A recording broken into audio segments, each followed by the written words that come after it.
If you have an intense desire and keen determination to increase your ability to deal with people, this book is for you. Hello everyone, welcome to our channel. If you like our video, please like, subscribe and tell us in the comment section about the video.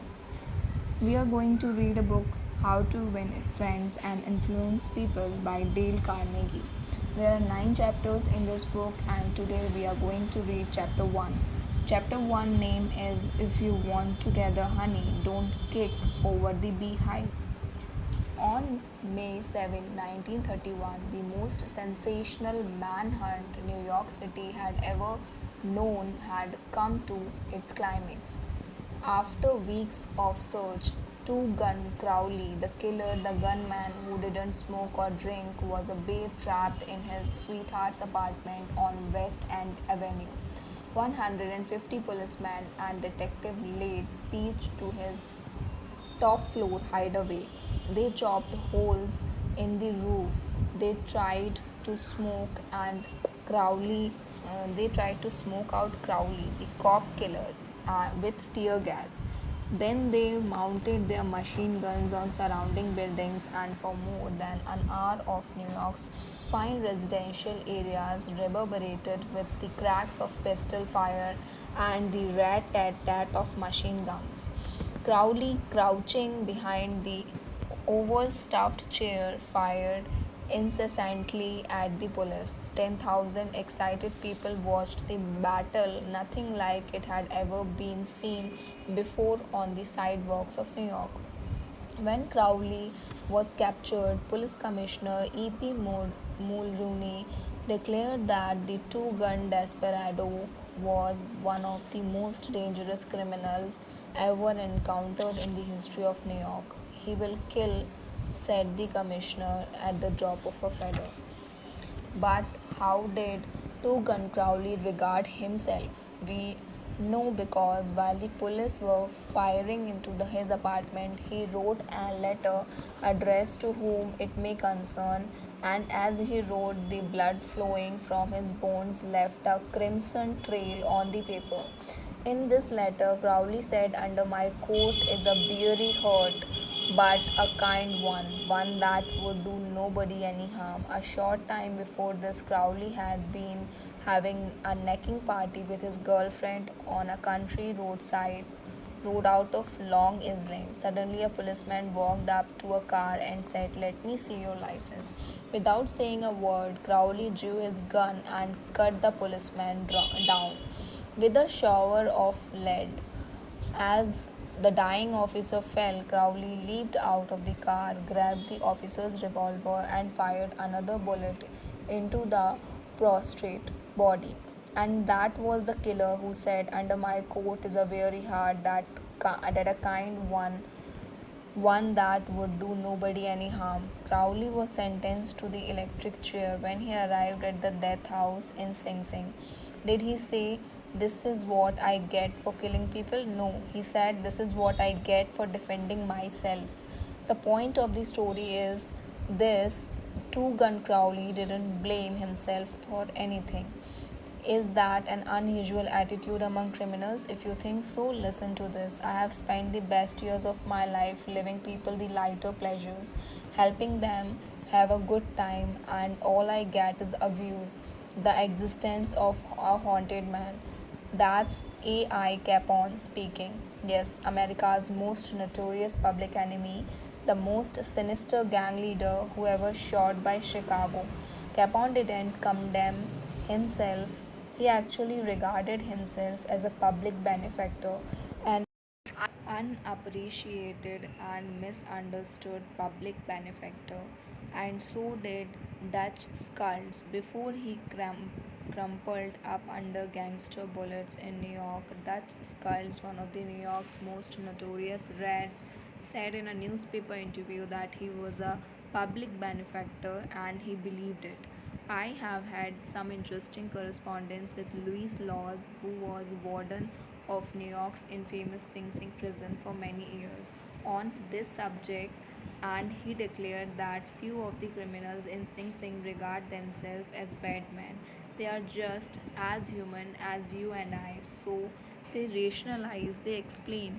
They can tell you why they had to crack a safe or be quick on the trigger finger. Most of them attempt by a form of reasoning, fallacious or logical, to justify their antisocial act even to themselves, consequently, stoutly maintaining that they should never have been imprisoned at all. If AI Capone, Two Gun Crowley, Dutch Skulls, and the desperate men and women behind the prison wall don't blame themselves for anything, what about the people with whom you and I come in contact? John Wanamaker, founder of stores that bears his name, once confessed, I learned 30 years ago that it is foolish to scold. If I have enough trouble overcoming my own limitations without fretting over the fact that God has not seen fit to tribute evenly the gift of intelligence. Wanamaker learned this lesson early, but I personally had to blunder through this old world for a third of a century before it even began to dawn upon me that 99 times of a of an 100 people don't criticize themselves for anything, no matter how wrong it may be. Criticism is futile because it puts a person on a defensive and usually makes him strive to justify himself. Criticism is dangerous because it wounds a person's precious pride, hurts his sense of importance, and arouses resentment.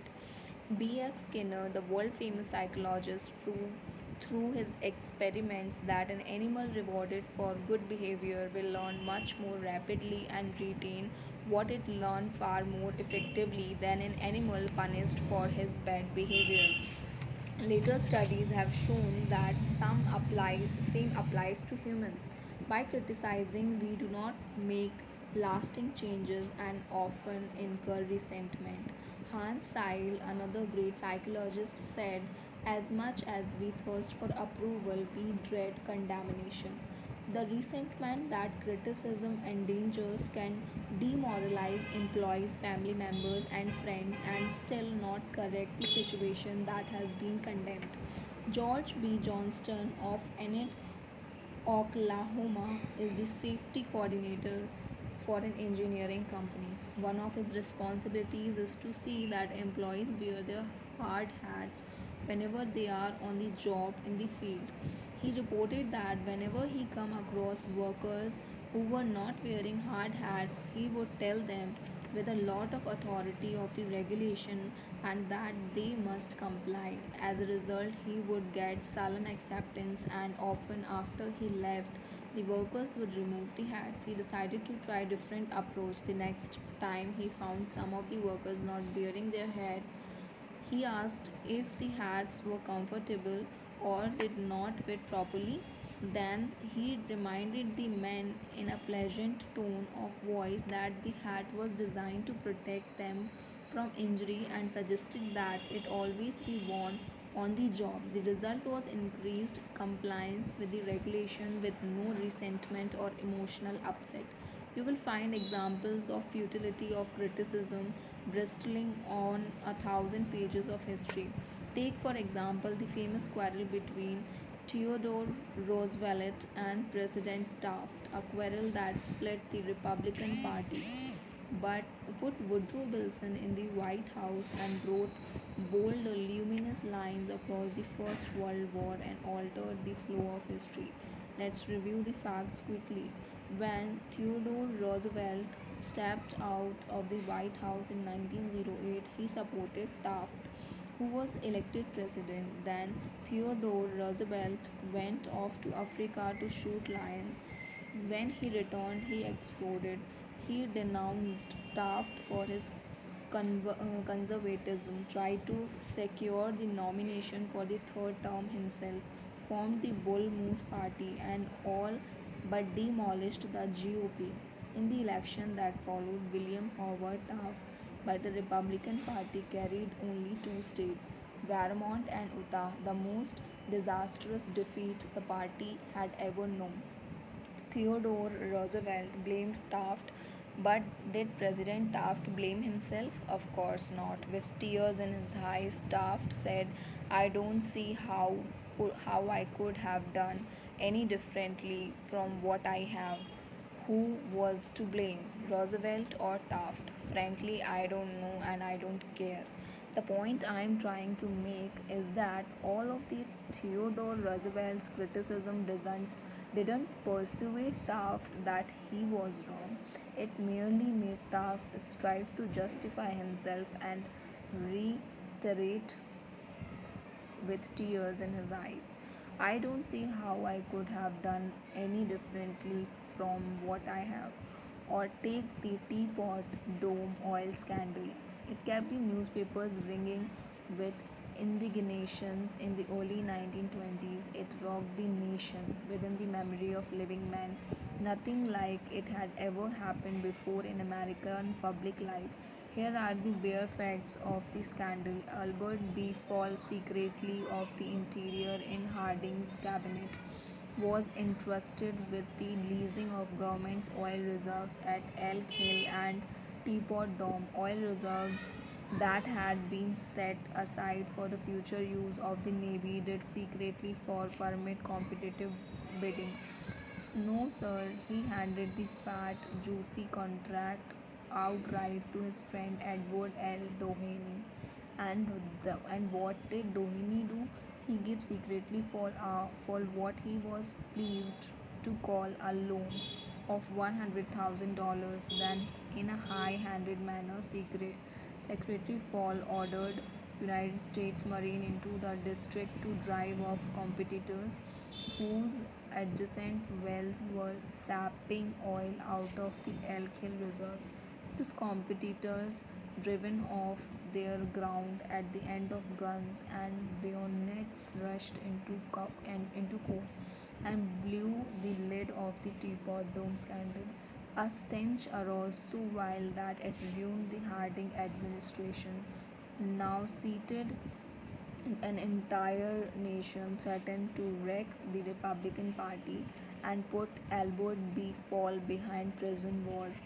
Fall was condemned viciously, condemned a few people in the public life been have ever been. Did he repent? Never. Years later, Herbert Hoover intimated in the public speech that President Harding's death had been due to mental anxiety and worry because a friend had betrayed him. When Mrs. Fall heard that, she sprang from her chair. She wept, she shook her fist at Faith and screamed, "What, Harding betrayed by Fall? No, my husband never betrayed anyone. This whole house full of gold would not tempt my husband to do wrong. He is the one who has been betrayed and led to the slaughter and crucified." They There you are, human nature in action, wrongdoers blaming everybody by themselves. We are all like that. So when you and I are tempted to criticize someone tomorrow, let's remember AI Capone, to Gun Crowley and Albert Fall. Let's realize that criticism are like homing pigeons. They always return home. Let's realize that the person we are going to correct and condemn will probably justify himself or herself and condemn us in return.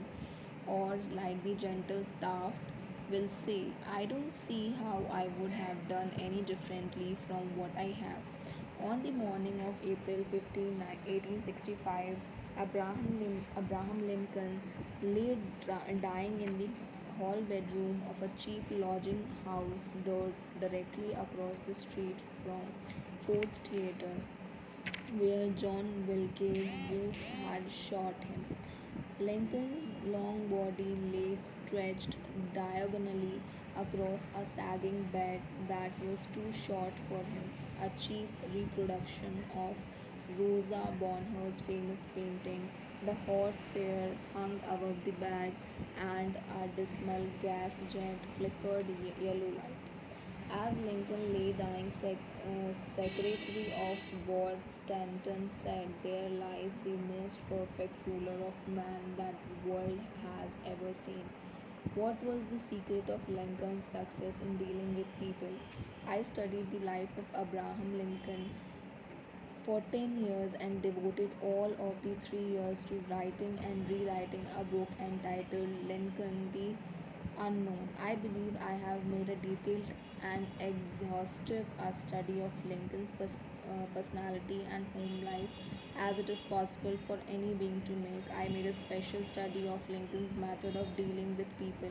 Did he indulge in criticism? Oh, yes. As a young man in the Pigeon Creek Valley of Indiana, he not only criticized but he wrote letters and poems ridiculing people and dropped these letters the country road where they were sure to be found. One of the letters aroused resentments that burned for a lifetime. Even after Lincoln had become a practicing lawyer in the Springfield, Illinois, he attacked his opponents openly in letters published in the newspaper, but he did this just once too often. In the autumn of 1842, he ridiculed a vain, pugnacious politician by the name of James Shield. Lincoln slammed him through an anonymous letter published in Springfield Journal. The town roared with laughter. Shield's sensitive and proud boiled with indignation. He found out who wrote the letter, leaped on his horse, started after Lincoln and challenged him to fight a duel.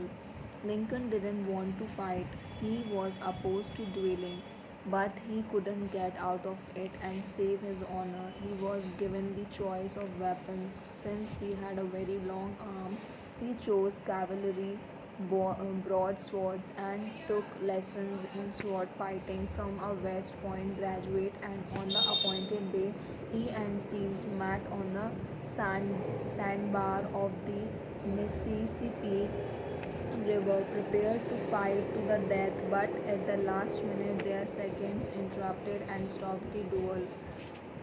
That was the most personal incident of Lincoln's life. It taught him an invaluable lesson in the art of dealing with people.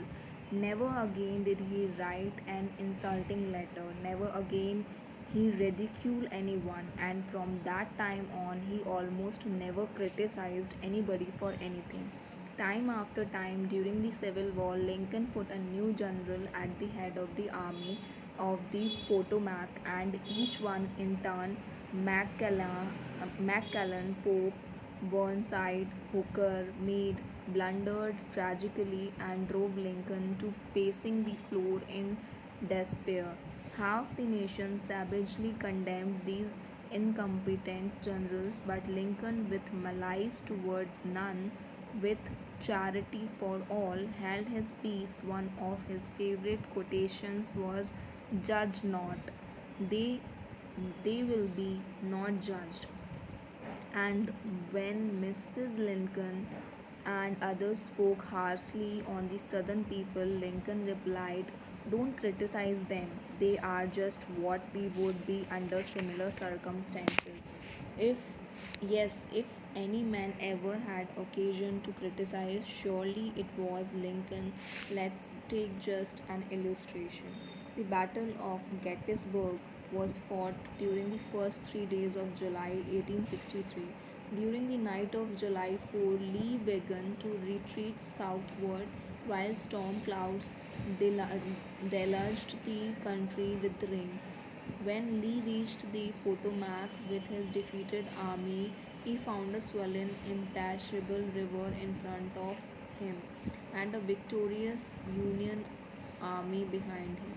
Lee was in a trap. He couldn't escape. Lincoln saw that here was a golden heaven sent opportunity, the opportunity to capture Lee's army and end the war immediately. So, with a surge of high hope, Lincoln ordered Meade not to call a council vote but to attack Lee immediately. Lincoln telegraphed his order and then sent a special messenger to Meade demanding immediate action. And what did General Meade do? He did the very opposite of what he was told to do. He called a council of war in direct violation of Lincoln's order. He hesitated. He, he procrastinated. He telegraphed all manners of excuses. He refused point blank to attack Lee. Finally, the waters receded and Lee escaped over the Potomac with his force. Lincoln was furious. What does this mean? Lincoln cried to his son Robert, Great God, what does this mean?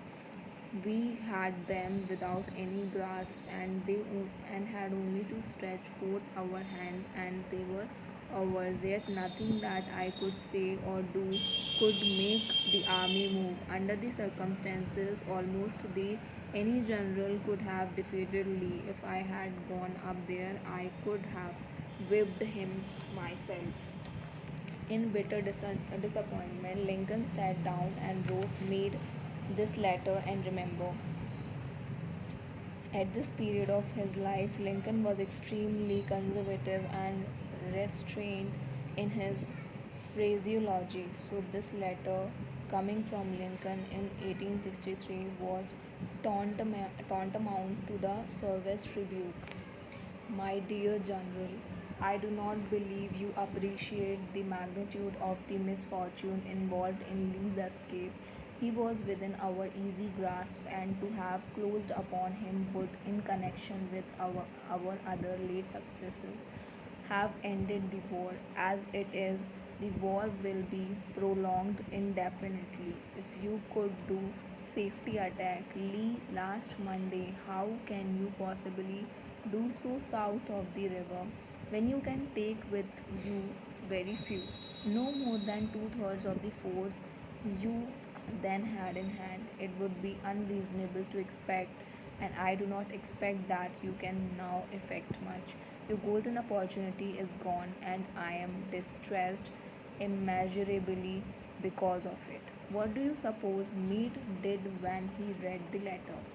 Meade never saw that letter. Lincoln never mailed it. It was found among his papers after his death. My guess is, and this is only a guess, that after writing the letter, Lincoln looked out of the window and said to himself, just a minute, maybe I ought to be so hasty.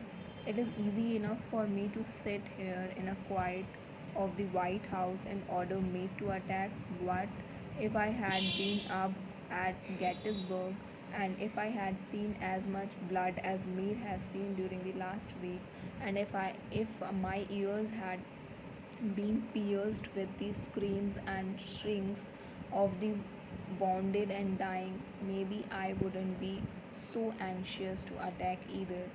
If I had Meade's timid temperament, perhaps I would have done just what he had done. Anyhow, it is water under the bridge now. If I send this letter, it will relieve my feeling, but it will make me try to justify himself. It will make him condemn me. It will arouse hard feelings, impair all his further usefulness as a commander, and perhaps force him to resign from the army. So, as I have already said, Lincoln put the letter aside, for he had learned by bitter experience that sharp criticism and rebukes almost invariably end in futility. Theodore Roosevelt said that when he, as a president, was confronted with a perplexing problem, he used to lean back and look at the large painting of Lincoln, which hung above his desk in the White House, and ask himself, what would Lincoln do if he were in my shoes? How would he solve this problem? Mark Twain lost his temper occasionally and wrote letters that turned the paper brown. For example, once he wrote to a man who had aroused his ire, the thing for you is a burial permit. You have only to speak, and I will see that you get it. One another occasion, he wrote to an editor about a proofreader's attempt to improve my spelling and punctuations. He ordered, set the matter according to my copy hereafter, and see that the proofreader retains his suggestions in the mush of his decayed brain. The writing of these stinging Letters made Mark Twain feel better. They allowed him to blow off steam, and the letters didn't do any real harm because Mark's wife secretly lifted them out of the mail. They were never sent. Do you know someone you would like to change and regulate and improve? Good, that is fine. I am all in favor of it. But when not begin on yourself, from a purely selfish standpoint, that is a lot more profitable than trying to improve others. Yes, a lot less dangerous. Don't complain about the snow on your neighbor's roof, said Confucius, when your own doorstep is unclean. When I was still young and trying hard to impress people, I wrote a foolish letter to Richard Harding Davis, an author who once loomed large on the literary horizon of America. I was preparing a magazine article about authors, and I asked Davis to tell me about his method of work. A few weeks earlier, I had received a letter from someone with this notation at the bottom: dictated but not read. I was quite impressed. I felt that writer must be very big and busy and important. I wasn't the slightest bit busy, but I was eager to make an impression on Richard Harding Davis, so I ended up my short note with the words dictated but not read. He never troubled to answer the letter. He simply returned it to me with this scribbled across the bottom: your bad manners are exceeded only by your bad manners. True, I had blundered and perhaps I deserved this rebuke, but being human, I resented it. I resented it so sharply that when I read of the death of Richard Harding Davis 10 years later, the one thought that still persisted in my mind: I am ashamed to admit what the hurt he had given me. If you and I want to stir up a resentment tomorrow that may rankle across the decades and endure until death, just let and indulge in a little stinging criticism, no matter how certain we are that is just justified. When dealing with people, let us remember, we are not dealing with creatures of logic. We are dealing with creatures of emotion, creatures bristling with prejudice and motivated by pride and vanity. Bitter criticism caused the sensitive Thomas Hardy, one of the finest novelists ever to enrich English literature, to give up forever the writing of fiction. Criticism drove Chatterton, the English poet, to suicide. Benjamin Franklin, tactless in his youth, became so diplomatic, so adroit at handling people, that he was made American ambassador to France. The secret of his success: I will speak ill of no man, he said, and speak all the good I know of everybody. Any fool can criticize, condemn, and complain, and most fools do. But it makes character and self control to be understanding and forgiving. A great man shows his greatness, said Carlyle, by the way he treats little men. Bob Hoover, a famous test pilot and frequent performer at air shows, was returning to his home in Los Angeles from an air show in San Diego. As described in the magazine, flight operations at 300 feet in the air, both engines suddenly stopped. By deft Irving, he managed to land the plane, but it was badly damaged, although nobody was hurt. Hoover's first act after the emergency landing was to inspect the airplane's fuel, just as he suspected the World War II propeller plane he had been flying had been fueled with jet fuel rather than gasoline. Upon returning to the airport, he asked to see the mechanic who had serviced his airplane. The young man was sick with the agony of his mistake. Tears streamed down his face as Hoover approached. He had just caused the loss of a very expensive plane and caused and could have caused the loss of 3 lives as well. You can imagine Hoover's anger. One could anticipate the tongue lashing that this proud and precise pilot would unleash for the carelessness. But Hoover didn't scold the mechanic. He didn't even criticize him. Instead, he put his big arm around the man's shoulder and said, "To show you I am sure that you will never do this again, I want you to service my F-51 tomorrow." Often parents are tempted to criticize their children. You would expect me to say don't, but I will not. I'm merely going to say, before you criticize them, read one of the classics of American journalism, Father Forgets. It originally appeared as an editorial in the People's Home Journal. We are reprinting it here with the author's permission, condensed in the Reader's Digest. Father Forgets is one of those little pieces which, dashed off in a moment of sincere feeling, strikes an echoing chord in so many readers as to become a perennial reprint favorite. Since its first appearance, Father Forgets has been reproduced. Writers, the author W. Livingstone, learned in hundreds of magazines and house organs and in newspapers the country over. It has been reprinted almost extensively in many foreign languages. I have given personal permission to thousands who wish to read it from school, church, and lecture platforms. It has been on the air on countless occasions and programs. Oddly enough, college periodicals have used it, and high school magazines sometimes. Our little piece seems mysteriously to click. The one certainly did. Father Forgets, W. Livingstone learned. Listen, son, I am saying this as you lie asleep. One little paw crumpled under your cheek, and the blonde curls stickingly wet on your damp forehead. I have stolen into your room alone just a minute ago. As I sat reading my paper in the library, a stifling wave of remorse swept over me. Guiltily, I come to your bedside. There are the things I was thinking, son.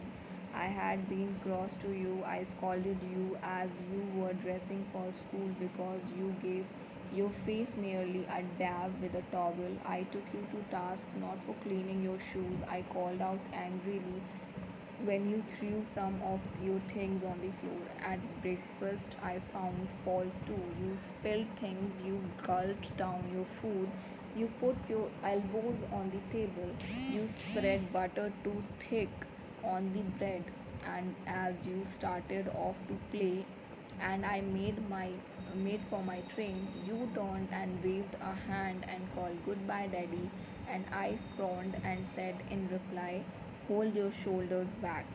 Then it began all over again in the late afternoon. As I come up on the road, I swiped I spied you down on your knees playing marbles.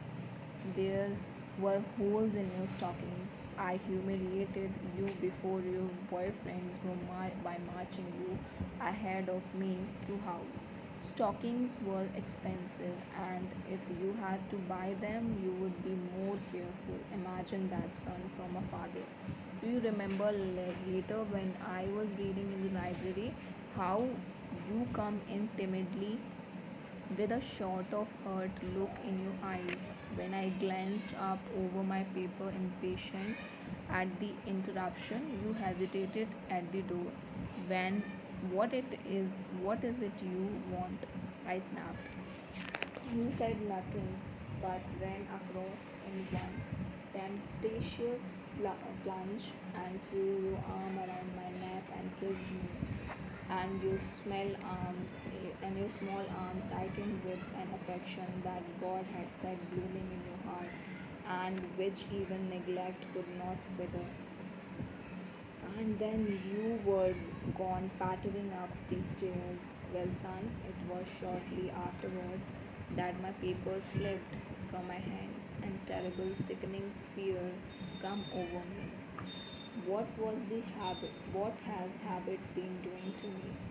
The habit of finding fault, of reprimanding. This was my reward to you for being a boy. It was not that I did not love you, it was that I expected too much of you. I was measuring you by yardstick of my own ears, and there was so much that I was good and fine and true in your character. The little heart of you was as big as as a dawn itself over the wide hills. This was shown by your spontaneous impulse to rush in and kiss me good night. Nothing else matters tonight, son. I have come to you beside in the darkness, and I have knelt there ashamed. It is feeble atonement.